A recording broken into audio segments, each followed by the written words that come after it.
सभी को नमस्कार। सेवन चक्रा सीरीज़ में आपका स्वागत है। आज हम इस सीरीज़ में बात कर रहे हैं हमारे विशुद्धि चक्र की। तो शुरुआत करते हैं ललित सहस्त्र नाम के इस श्लोक के साथ। इस श्लोक के अनुसार आपके कंठ के मध्य में विशुद्धि चक्र स्थित है। इसके अनुसार विशुद्धि चक्र पर 3 नेत्रों वाली एक मुखी देवी का वास है। देवी के हाथ में एक रहस्यमय ही दंड है। देवी को चावल, चीनी और दूध से पका हुआ खाना बहुत पसंद है। हमारे शरीर में देवी का वास हमारी त्वचा में है। यह देवी इतना तेज उत्पन्न करती है कि इसके तेज से समस्त पशु जगत में भी आतंक है। देवी का तेज इतना है कि मानव जगत के साथ साथ पशु जगत में भी इनका आतंक है। देवी अमृता और अन्य देवियों से घिरी हुई हैं और इस श्लोक के अनुसार विशुद्धि चक्र की देवी का नाम है डाकिनी। विशुद्धि चक्र सबसे महत्वपूर्ण चक्रों में से एक है। यह चक्र नीचे के सभी चक्रों को ऊपर के 2 विशुद्ध चक्रों से अलग करता है। अर्थात यह हमारे आज्ञा चक्र और सहस्त्रार चक्र को हमारे नीचे के सभी चक्रों से अलग करता है। शाब्दिक रूप से विशुद्ध का अर्थ होता है पूर्ण रूप से शुद्ध, पवित्र। इसलिए हमारे कंठ में भी सभी चीज़ें विशुद्ध हो जाती हैं, शुद्ध हो जाती हैं। हमारा कंठ अपने वास्तविक रूप में पूर्ण रूप से शुद्ध और पवित्र है। यह भी कहा जाता है कि हमारा कंठ मात्र एक अस्थायी पात्र है। यह अपने आप में अपने भीतर कुछ नहीं रखता। सभी चीज़ों को ले जाने का मात्र एक मार्ग भर है। हम सांस लेते हैं तो हमारे कंठ के भीतर से होते हुए सांस नीचे चली जाती है, और जब हम खाना खाते हैं तो वह भी हमारे कंठ से होकर नीचे चला जाता है। कंठ, हमारा गला अपने आप में कुछ नहीं रखता।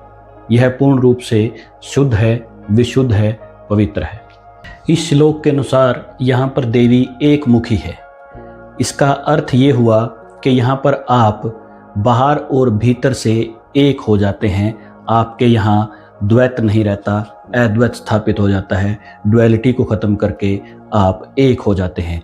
इस चक्कर पर ध्यान लगाने का ही नतीजा है कि आप अपने आप को आंतरिक बल इतना प्राप्त कर लेते हैं और साहस इतना पा लेते हैं कि अब आपको दोहरा बर्ताव करने की आवश्यकता नहीं है। आप जैसे भी हैं, जहाँ भी हैं, आप पूर्ण रूप से संतुष्ट महसूस करते हैं। एक पौराणिक प्रसंग के अनुसार भगवान शिव ने विष को अपने कंठ में ही धारण किया था, इसलिए वे नीलकंठ कहलाए।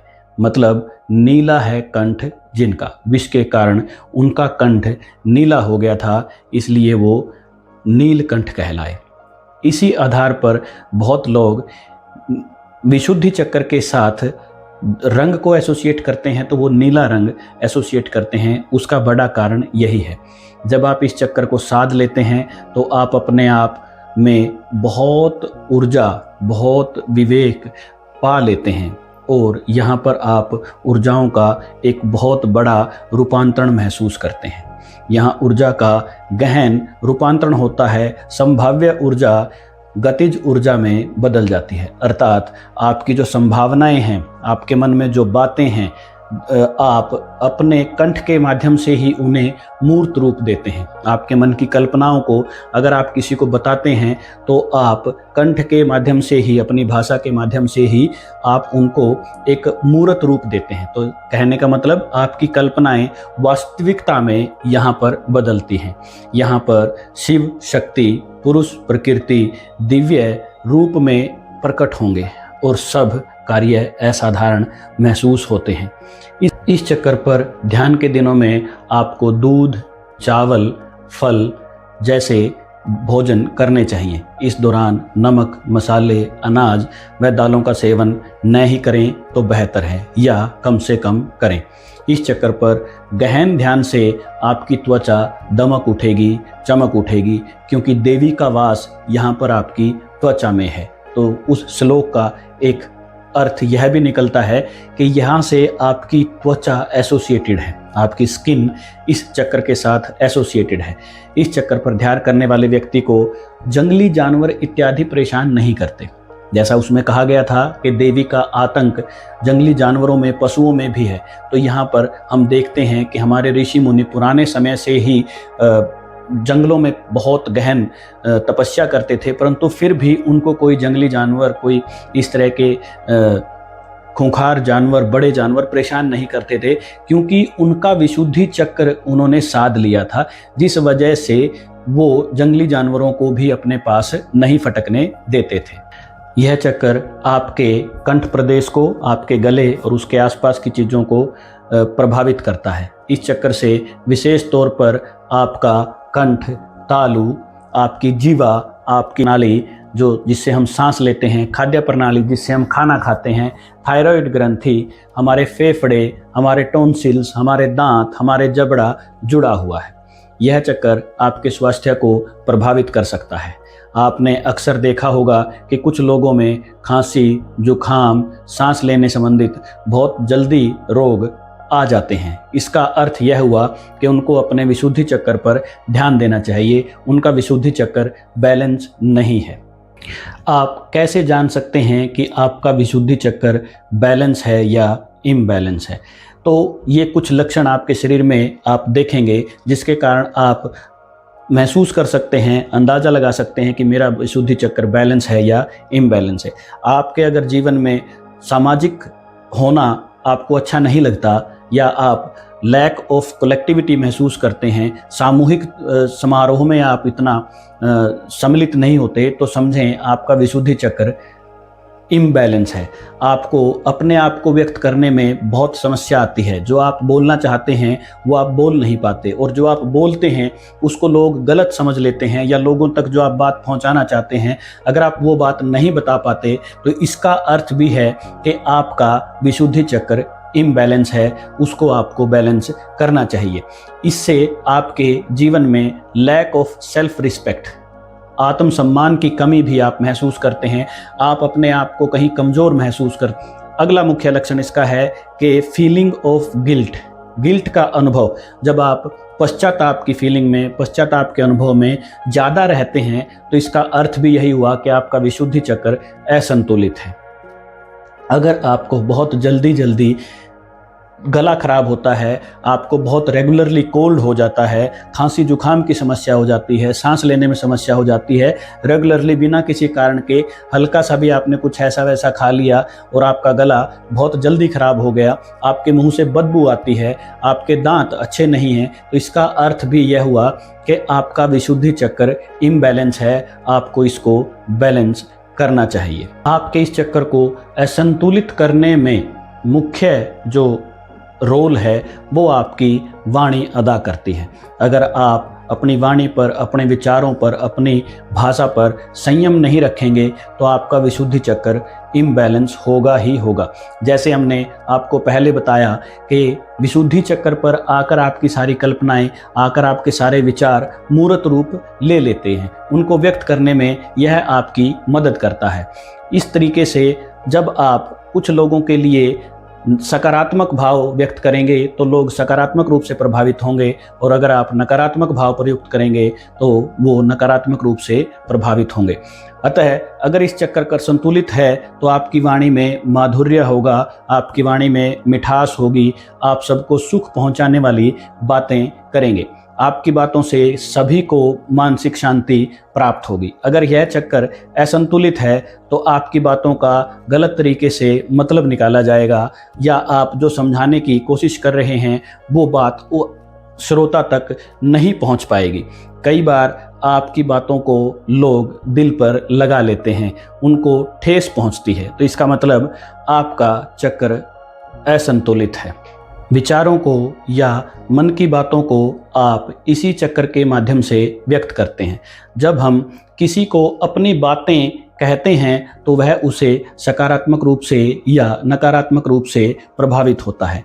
समाज में, घर परिवार में लड़ाई झगड़े का मुख्य कारण भी बातों से ही शुरू होता है।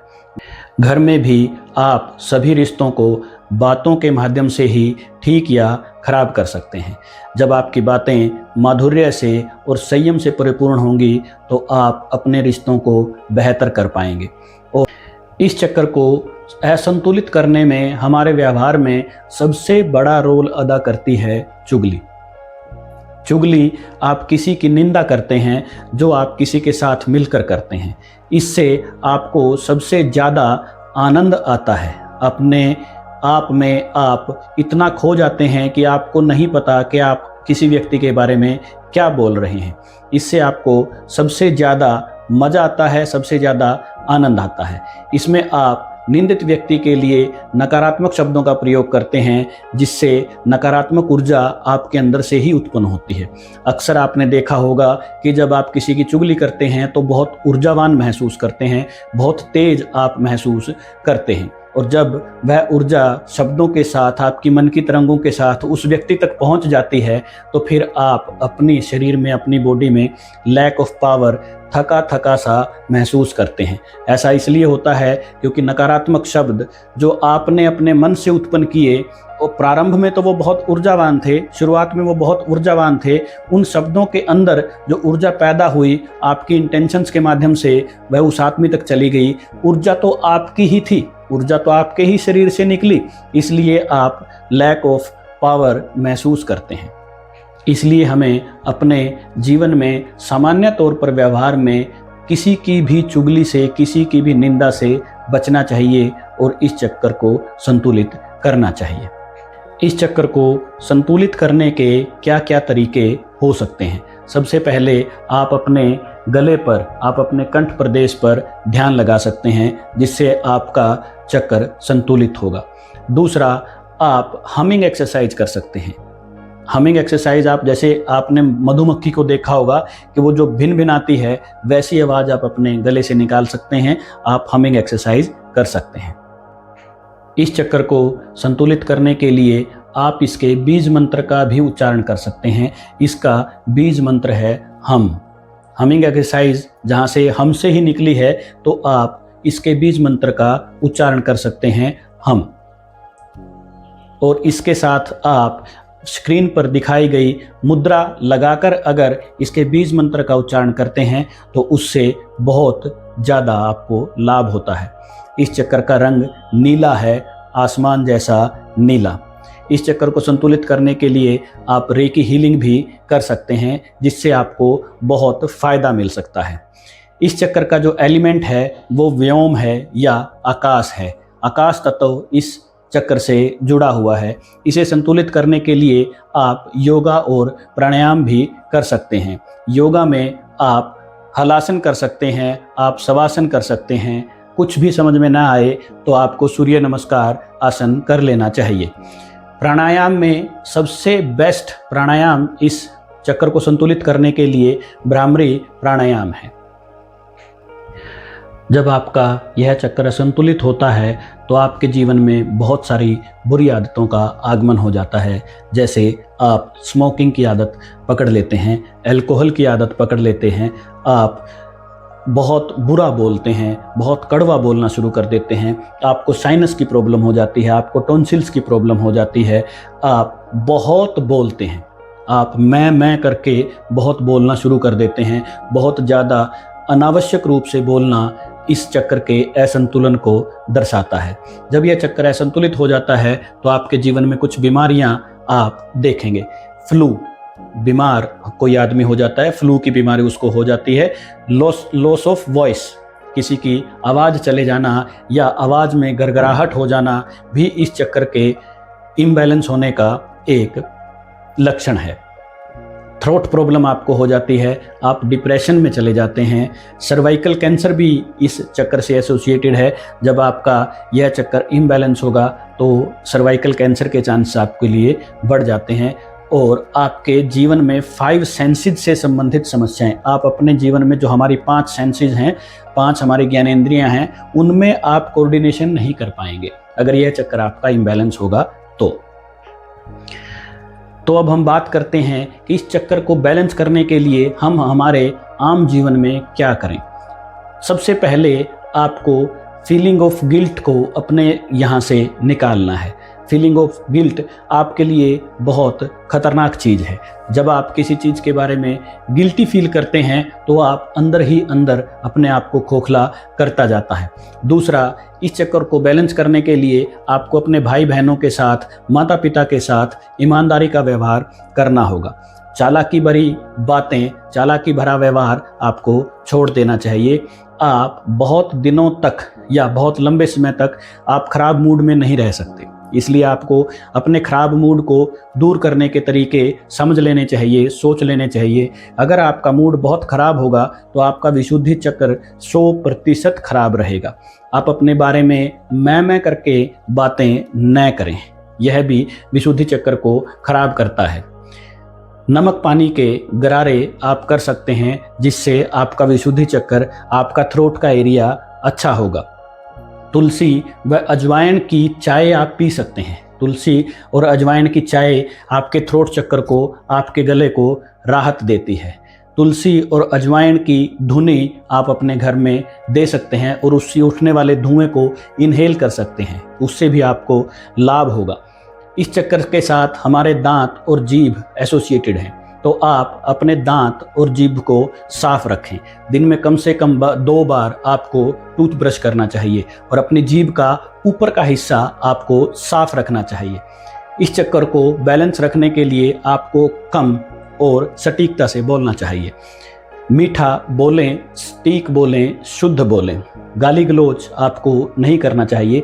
सामान्य तौर पर हम बहुत लोगों को देखते हैं कि आपसी दोस्तों के संबंध में हम गाली देकर बात करते हैं या गाली देकर संबोधित करते हैं, तो इससे यह चक्कर इम्बैलेंस हो जाता है। खाने में आपको टेस्ट का ध्यान नहीं करना चाहिए। बहुत सारे लोग खाने में अक्सर ऐसा बोलते हैं कि यह टेस्टी है और यह टेस्टी नहीं है, तो इसलिए टेस्ट पर ज़्यादा ध्यान न देकर हेल्दी खाने पर आपको ध्यान देना चाहिए। दूसरों को आपको माफ़ कर देना चाहिए। जब आप दूसरों को माफ़ करेंगे या उनसे आप माफ़ी मांगेंगे तो आपका विशुद्धि चक्र बहुत मजबूत होगा। आप अपने शरीर में कुछ एक्यूप्रेशर पॉइंट हैं जिनको दबाने से आपका विशुद्धि चक्र बैलेंस हो जाता है। आपके हाथ की पहली उंगली को अगर आप यहाँ पर दबाएं तो ये विशुद्धि चक्र को बैलेंस करने का तरीका है। इसी तरीके से आप दूसरे हाथ की उंगली को, और इसी तरीके से आप अपने दोनों पैर की पहली उंगली को, अंगूठे के साथ लगती पहली उंगली के बिल्कुल टिप पर दबाएं तो आपका विशुद्धि चक्र बहुत बैलेंस हो जाता है। अगर आपको हमारी जानकारी बहुत अच्छी लगी हो तो इसको आप अपने दोस्तों के साथ, आप अपने रिश्तेदारों के साथ, अपने घर परिवार में अपने शुभ चिंतकों के साथ ज़रूर साझा करें। और अगर आपको हमारे चैनल पर जुड़ना है, इसी तरह की जानकारी आपको हमसे मिलती रहे, तो हमारे चैनल को सब्सक्राइब ज़रूर कर दें और एक लाइक का बटन ज़रूर प्रेस करें। इससे हमें मोटिवेशन मिलता है। Thank you.